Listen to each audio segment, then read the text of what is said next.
Mutlalık derdidin taşkan fugani dep bilim Ah desem buran misali körkürep çıksa ünüm Mutlalık derdidin taşkan fugani dep bilim Mutlalık derdidin taşkan fugani dep bilim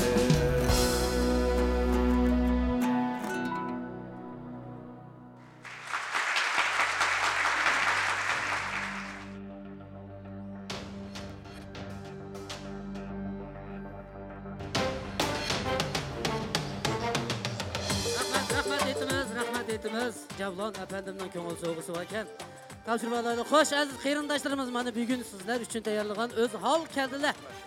Temisideki Rahmanca Avut öz hal jigitimizdeki yıllardan beri arzu kutilayotgan sanat hayatidagi bir yig'indisini sizler üçün bugünkü keçiligi arqılık ro'yobga yetkizdi. Ben Rahmanca Avut ve barliq sanatkorlar ish xizmatchilar nomidan yana bir qitim keçiligimizga qadam tashirib qilgan barliq urug' tuqqanlar, qeyrindoshlar san'atimizning qo'llag'uvchilariga ko'pdan ko'p rahmat aytamiz. Her biringlarning teniga salomatlik basqon qadaminglarga oq yo'l bo'lsin, gullar unsin. Konsertimiz tamomlashdi. Xayr xo'sh.